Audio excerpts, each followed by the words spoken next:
Right folks, welcome to this exciting video where you once again join me in a winter wonderland here in Scotland.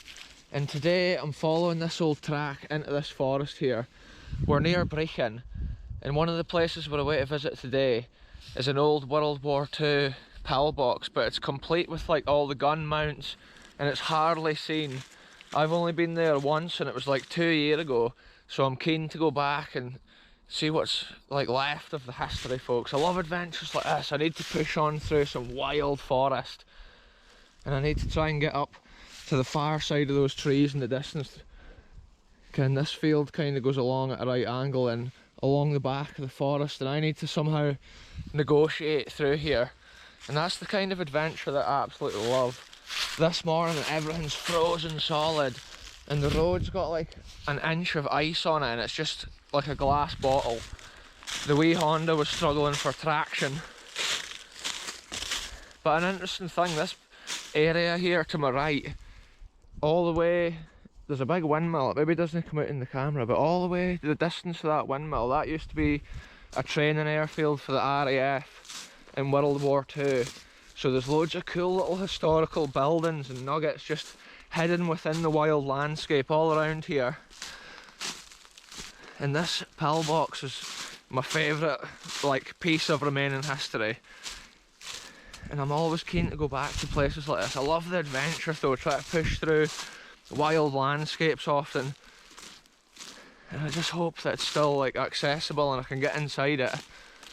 I can't believe the weather today, folks. It's so cold. And the best way to describe it, if you go and open your freezer and get the frozen peas out and then put your hands inside the frozen peas for the rest of this episode, that is what we're experiencing here. All the back hills are just covered in snow. And it's just a mad scene, folks. You might have seen the snow in the last episode when I was at Lontrethin. Oh, look at this, folks. What? A little squirrel box. That's cool. It's empty though, unfortunately. A lot of the time the squirrels in the summer, they actually take the nuts from places like that and they go and bury them throughout the forest and all over the land. And then in the winter, as long as it's not frozen too hard, the squirrels go back and they can remember where they buried them. And they've got a strong nose to pick up the scent. They can smell the nut and they go and dig them up. So even though there's no nuts in that box, the squirrel will still be getting the good of those nuts right there. This is cool, folks. I'm just on this high bit of ground. There's a proper wet like ditch leading along here, and I'm guessing this must have been some old road here. You can see it's just all overgrown, but it's clear of trees. This row of beech trees would suggest that it used to like be a line of small trees up the side of the road.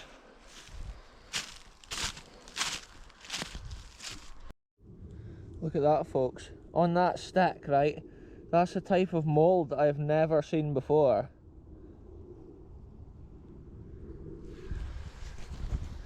That's a genuine pure white type of fungusy kind of mould.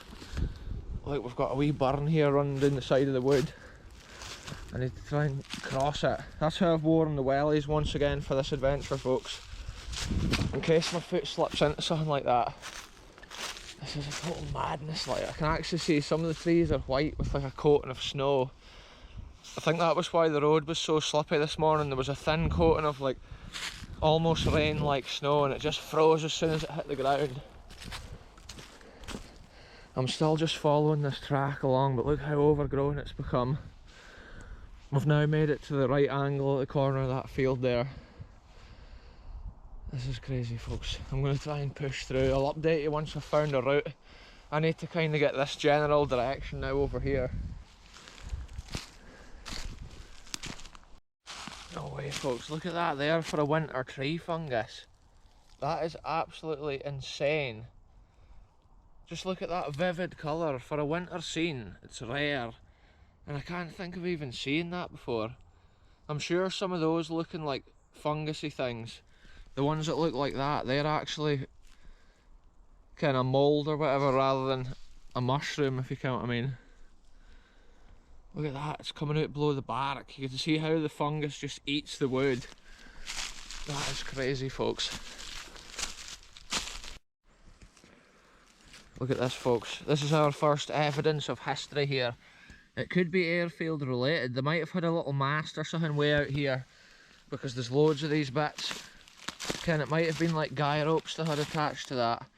They're just kind of crudely put in. You can see where they've been chapping them. This forest environment though, folks, it's an absolute madness. Pure dark, thick forest there, and then I'm just pushing through this bit. The sun's just at a low angle because it's winter just now in Scotland, and obviously the sun never gets too high in the sky. The days are short and the temperatures are ice cold, as I've mentioned. This is just getting more and more overgrown the further in I go. From the amount of moss and stuff on the trees, you can tell it's such a damp environment most times of the year. Probably once the leaves are on the trees, no light hardly gets to this point in the forest. That's how places in the winter can look so different.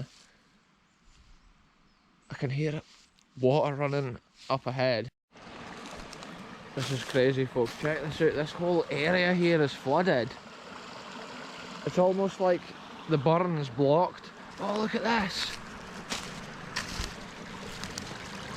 Oh, see, I saw the red bricks and thought it was evidence of a building, but it's likely whenever they put this pipe in, it must be choked. They've obviously put the red bricks in when they put that pipe in, but I'm reckoning there must be something blocking the other end of that pipe. So that shows it's proper deep just right there, like. I need to try and safely navigate my way around here, folks.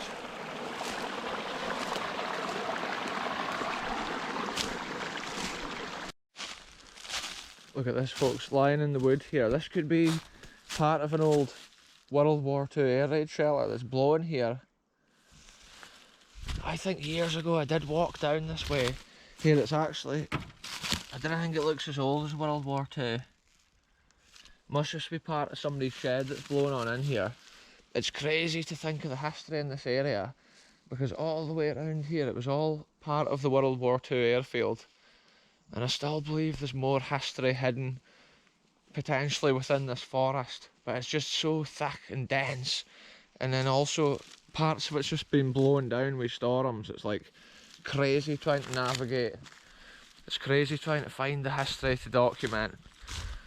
I need to keep pushing on straight up this way now, and that takes me in the general direction of the real World War II nuggets that I'm wanting to document today.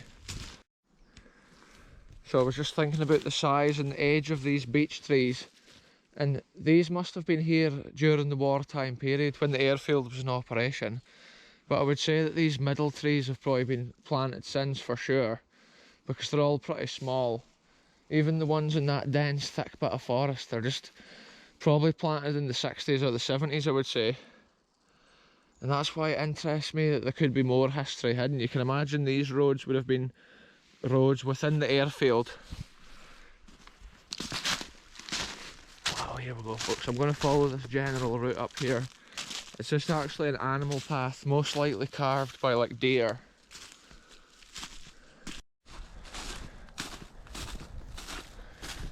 That's it, folks. We've managed to negotiate through this crazy landscape, and now we've come out in the field where the actual pillbox is.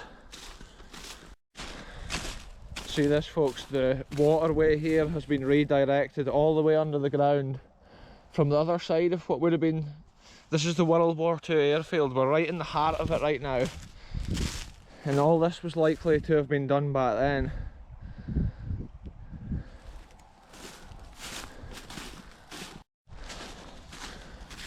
Like I say on most videos as well, folks, to the landowner and even the bunker owner here, we come with the greatest of respect. We've done no harm on our way in here, and we're literally just coming to document this little piece of World War II history, because places like this are just slowly decaying and degrading every year, and it's important to document history often before it is gone. And this building here is a special one because it's still got like one of the internal wooden doors and stuff like that with the original World War II green paint. Yeah, it's an interesting little structure way out here, folks.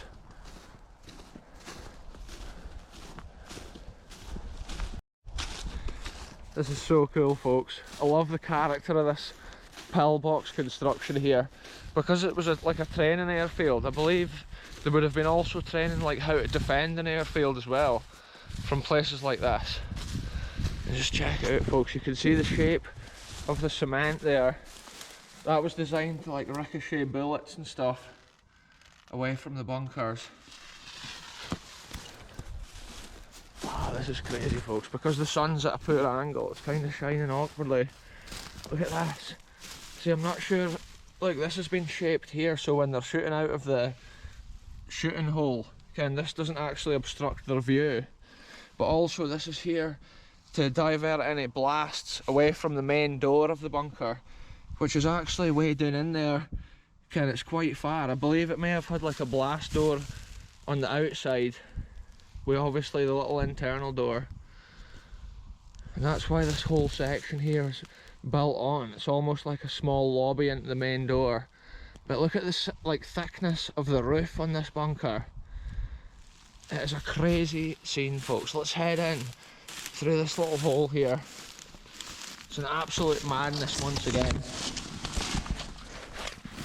Frosty conditions, check it out. The ground has got ice all over it. And I'm just heading into this absolute madness. Wow, folks, that was crazy. I was coming in blind. I didn't even know what I was putting my feet on. That's what I love about places like this. They're so hard to get to. There's absolutely no vandalism or anything like that. It's just history. I believe in here there was actually internal walls of a sort, which have since gone. It looks like there's been cement partitions there taken out. But a cool thing with this bunker, folks, look at it. Original like gun mounts here. And that's the bit it would pivot on. Crazy acoustics once again for this one, folks, but it's an absolute madness coming to places like this. Seeing the history that's left, look, there's been like a shelf or something there. Again, maybe in this bunker, because it was a training airfield, they would have a lot more in here to train them for all types of airfield defence. They maybe had more tables for like information and that. So cool, folks, check it out. They've stepped it in there so that the bullets ricochet, but then they've put a big chunk of cement at that side, because obviously that would be super thin if they didn't do that. Look at this is where one of the guns must have been mounted. It's a crazy big strong bracket. And this bunker's in such great condition. Apart from the floor being watery and a wee bit muddy, the bunker itself is just in great condition. It's one of my favourite bunkers around, especially in this Angus area. See that, folks? That's the dense forest I walked through on the way here.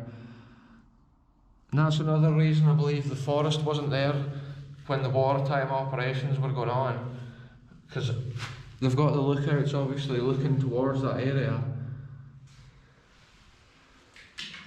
See, each window has got these below it, but it's only two of the windows which has got like this type of device here. This must have been some mega gun. It's cool to video stuff like this. Get the torch on it, folks. Just think when that was like bolted up there, it was the height of the war and they were doing all they could to protect the country, defend what they had. And I could see all the way to the main road, which I originally drove down on my way to this adventure. And then check this out here, folks, this is crazy. Oh, it's even more degraded than I remembered. Look, this is actually World War II. Think about that, 1940s, late 30s, that timber would have been felled. And they made the door. But you can see the height. I'm literally crouched down here and my head's at this height. So they must have literally ducked down in to come in here. And look at the old window. Not a window, but the door latch, I should say. That is crazy. Crazy history right there, folks. And look at that opening.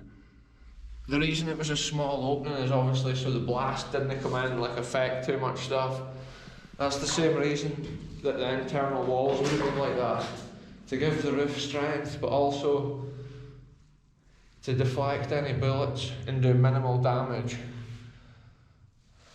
But like, I'm guessing this hole must have been in the bunker for them bringing in and out a certain type of equipment. See, this bunker's looking back that way, and I'm not sure why they would have a large opening. It looks original. See, maybe this was actually underground at one time and it was an emergency escape. That could be what it is here, folks, because if their single entrance and exit got blocked or damaged, they would definitely need a secondary exit. And this direction is heading back towards the main airfield, and that would make sense. It's probably the safest side, the least likely to be attacked. And then over the other side would have been like towards the Montrose direction, or maybe even like Marycarrick.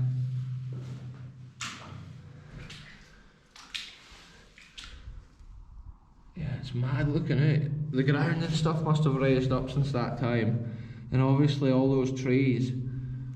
Landscapes like this just changed so much, folks, over the years. But it's cool to see like that little bit of like the shelves and stuff. It's crazy, folks. Look at this, there's actually an opening down here. And I believe that could have been where communication cables and wiring maybe came in. And I believe they've like ripped them out because you can see how the cement has been damaged around that hole. So it's like something's been pulled out of there with force. Another detail, you can see how they've originally had a wooden frame that they've poured the cement over. You can still see the grain of the wood. Anyway, there we go, folks, another crazy adventure in history. Another bunker document, this time World War II. And it is just amazing to see once again. You can imagine it with the triple internal wall there. Maybe they would have had ammo and stuff stacked up. Maybe even ammo shelves there next to the gun. Yeah, that's actually a thing, folks. This was maybe where the ammo box sat, because it could have been a chain fed gun, even potentially. Yeah, that's awesome there, folks.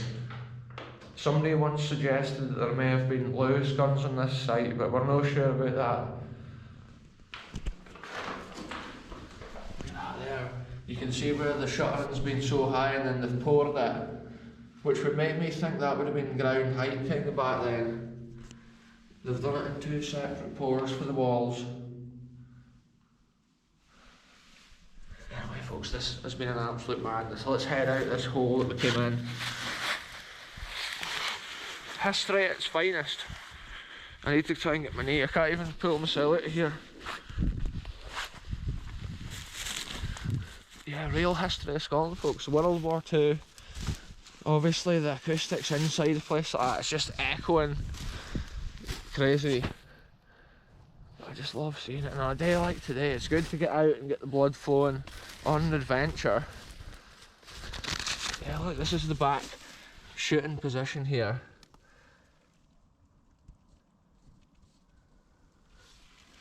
And obviously now it's just a crazy forest environment, so it's mad to think how the landscape can change like that. And I just love the character of a bunker like this, with the cement inside the natural green colour of the land. An incredible big grey nugget defending the country. Massive cement structure. And at one time you probably wouldn't have been wanting to walk around past these openings, like it would have been a highly defended area. And that's why nowadays it's cool to come and record it. Yeah, this is ice. All the moss is actually frozen solid like ice. What a crazy scene this is, folks. Sometimes these had like hooks with like camo netting over them as well, and you couldn't even see them like from the air if the Luftwaffe and that was coming over. The German Air Force. Look, it's had a groove put in it as well to try and can like drain the water off it, most likely away from the door. Or that could have even been where like a piece of the wooden shuttering was when they built it. What a scene, folks. The roof's been poured in two halves as well, you can see it there. It must have been a hustle and bustling area back then when they built this airfield. And then after World War II, all this stuff was just given back to the original landowners to do with, like, they could do what they want with it, folks. I can't even speak. Anyway, let's head on. It's been a cool adventure, folks.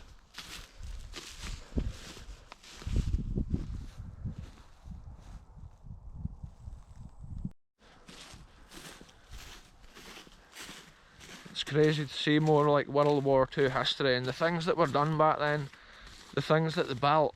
It's amazing that all that money was spent on all that construction and now it's just obsolete, abandoned, back to nature. Obviously the water's getting into that one and stuff, but it's not actually too bad. I've seen worse conditions in bunkers. Anyway, folks, I'm going to end this one here. Tune in again soon for the next one, when I'm way to go and explore this like anti-aircraft position which is abandoned in this wild forest. So yeah, see you soon, folks.